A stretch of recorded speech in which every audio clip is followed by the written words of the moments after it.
In this series of videos, we've been talking about relevant costs for short-term decision making. In this video, we're going to discuss a specific type of decision called a special order. And the question we're going to work through to explain it is question number 4 of the worksheet. And if you haven't seen any of the videos so far, you don't know or you might not know the worksheet is linked below. So just in the description of the video, there's a Dropbox link. You can click it, download it, and you can have a copy of the worksheet for yourself. Okay, so let's read through the question, and before I read through the question, I should talk about what a special order decision is. It's kind of like the name sounds. A customer comes in and they don't want the normal deal. They want a special deal. And you might say, okay, if somebody comes in and they want to buy 1 unit of whatever it is I sell, I'm never going to give them a special deal. It's like too bad. But if a customer comes in and says they want 1,000 or, hundreds of times what a normal order is, I might give them a special deal for that because it might be worth it. So that's the scenario we're looking at here. So Kate's company is this company, and they're going to have a customer come in that wants 5,000 units, which is a very big order for the company. And they're going to have to debate whether or not it's worthwhile to give these guys a deal and how deep a deal they can cut. So let's take a look at number 4 and let's work our way through. Kate's company manufactures and sells a single product called a ting. Operating at capacity, the company can produce and sell 45,000 tings per year. Costs associated with this level of production and sales are as follows, and you can see the costs there: direct materials, direct labor, variable overhead. Those 3 are almost always going to be relevant to a decision. In other words, if I make some more tings, I guess that's where this question is going, I'm going to need the materials, labor, and variable costs associated with making them. Fixed costs are often not relevant unless it tells us a little something about it. I almost assume fixed costs are not relevant. If I'm already making a bunch of stuff and then I'm thinking, okay, incrementally I got to make a few more units, well, the fixed costs have already been incurred. They're not going to be different between the alternatives if I make the units or if I don't. So fixed costs are usually not relevant to my decision. Variable selling, okay, that's likely relevant. Fixed selling, likely not. But that question might tell me something that indicates they're relevant. We'll see. The tings normally sell for $75 each. So they sell for $75. You can see our full cost there is $69. Not much of a markup on this thing. Fixed overhead is constant at $630,000 per year within the range of 35 to 45,000 tings per year. So I'm assuming my fixed overhead, here it is, 630. That's going to be fixed as long as I don't go over 45,000 tings or under 35. But we'll see what the question says. Next year, Kate's company expects to sell only 40,000 tings. Okay, so we're right in the middle of that range. A large retail chain is offered to purchase 5,000 tings if Kate's is willing to accept a 20% discount from the regular price. Okay, so we're going to sell 45. We're still within the range where this 630 is constant. I'm going to assume that those fixed costs, that 630 fixed cost anyway, not relevant. I kind of glossed over something though. A large retail chain is offered to purchase 5,000 things, so a very big order. But they don't want to pay normal price, right? They want a 20%. Ooh, I just wrote over it. Let me erase that. I was trying to underline it. They want a 20% discount. So what does a 20% discount look like? Well, we normally sell the tings for $75. 20% off represents 20% of 75 is $15 discount. So they want to buy it from us for 60 bucks. That was supposed to be a dollar sign. Let me just fix that as well. So they want $15 off and they'd like a price of 60 bucks. Okay, let's read on. There would be no sales commissions on this order because, of course, salespeople normally sell our stuff, and that's a large portion of our variable selling expense, and thus variable selling expenses would be slashed by 75%. So because there's no salespeople involved, this is just a deal happening more at the president or sales manager level, our variable selling expenses go way down. Reading on. However, Kate's company would have to purchase a special machine to engrave the retail chain's name on the 5,000 units. This machine would cost $40,000. Okay, so we want to accept this order. Yes, we don't have a lot of our normal costs, but we do have a big cost in that we have to acquire this machine to do it. The company has no assurance that the retail store would purchase any additional units at any time in the future. Determine the impact of on profits next year if the special order is accepted. And there's a big assumption here, and I don't think it's stated clearly enough.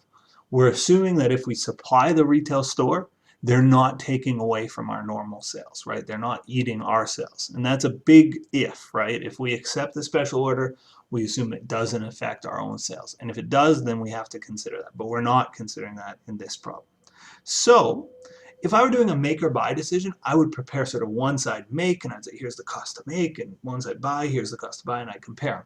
Well, here, we don't have to do two things to compare them, because if it's a special order, if you think of the alternatives, alternative one is yes, accept the special order, and so I'm going to prepare an income statement and show what it looks like to accept the order. But my alternative is no. Well, a no is just a bunch of zeros, right? If I don't accept the order, then I have no revenue or costs associated with having accepted the order. So I'm just going to prepare an income statement, see what it looks like to accept this order. So if I accept the order, the top thing is there's a bunch of sales revenue. And on a per unit basis, we said we were going to get $60 per unit. And just to remind you, that's that $75, that's our regular price, but they get a 20% discount, so they get $15 off. $15 off 75 means they're getting, excuse me, $60 as their price. So that's their price per unit, but of course they're selling not one unit, but 5,000 units. So for 5,000 units, that means our revenue is $300,000 or $30,000. My math is terrible. $300,000. So a pretty big customer, right? A $300,000 order comes in, and that's significant, certainly for a company of this size. Now let's look at our costs. We got material, labor, variable overhead. All of those are relevant. Again, material, because if I don't accept the order, I don't have to have the material related to the order. Same with labor, and same with the variable overhead. So DM, DL, and variable overhead. These are all going to be relevant to my decision. 22, 12, and 4. So again, 22 times 5,000 units is $110,000. 12 times 5,000 units is $60,000. 4 times 5,000 units is $20,000 in total. Moving down the list in terms of relevant costs here. Those are all the manufacturing costs. Fixed overhead, we said, well, it's going to be $630 a year, between 35 and 45,000 things. This isn't pushing us out of that. So we're still stuck at $630. So if we accept the order or if we don't accept the order, we're still paying $630 in fixed cost. This means it's not different between the alternatives. It's not differential, therefore it's not relevant. I'm not going to use it. Variable selling expense, normally $8 a unit, but in this case they said no, it's 75% off. So if it's $8 a unit, 75% of $8 is $6, and it goes down by $6. So it's going to go to $2, right? 75% off of 8 is 2, so that's my variable selling expense that I actually incur on this. And 2 times 5,000 is 10,000. Now the final cost associated with this, well, actually the final cost on my list here is fixed selling expense, and it didn't really tell me anything about the selling expense, the fixed selling expense. Because there's no mention of it, I'm going to assume that fixed means fixed, and that means if I take the order, I pay $405. If I don't take the order, I pay $405. Just like fixed MOH, because it's not different between the alternatives, it's not relevant. That's an assumption here, but the question hasn't told me otherwise, and I think that's a good assumption here. So that's all of my costs except for this silly machine. I've got a $40,000 machine. Now it's not $40,000 per unit, it's $40,000 for everything, right? And that's this special machine to do that engraving. So it's $40,000 in total. Some textbooks don't like you to do this per unit. I don't really care. I think it makes sense to do it per unit. If we're only doing 5,000 units, it's $8 per unit. But again, some texts and notes will say, oh no, that's more of a total cost. You shouldn't do it on a per unit basis, but I think it's fine too. So let's figure out our total costs here.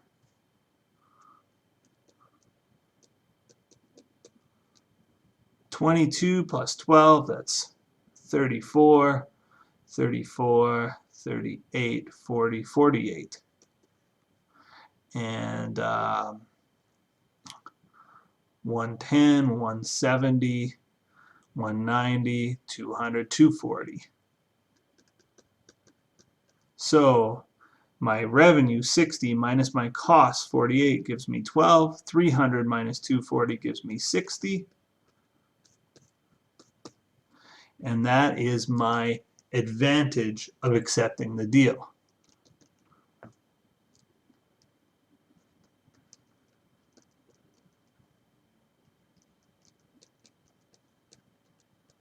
That's the difference, the difference, sorry, if I accept. So if I accept this deal, my company is $60,000 better off. If I don't accept the deal, I leave $60,000 off the table. So in fact, I could probably have accepted the deal even if the price was lower. A common follow-up is, what's the lowest possible price we would be willing to accept? Well, the lowest possible price is anything that makes us money. So our costs, our relevant costs, are 48 bucks. So anything over 48 bucks, we should accept this deal. Now, again, I do think if we start to get too low, then obviously it could start to affect our own sales.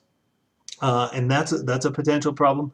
But by the letter of the sort of accounting textbook law, if this is a positive decision, it's putting money in our pocket. Even if we charge 49 bucks, right? It costs us 48, we make $1 a unit, we make $5,000 on the deal.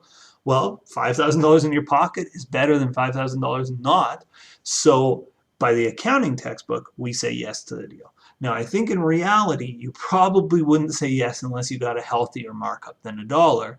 But I just want you to know, when you're answering these questions, you kind of should note that, look, if we're making money on it, we should probably go ahead with the deal. So in this case, we're making $60,000 on this sale. We should do it. You know, it's $60,000 to our benefit to take this deal. All right, we've got one more video planned for this. It's a constrained resource decision, and it's in the next video. That's it for this one.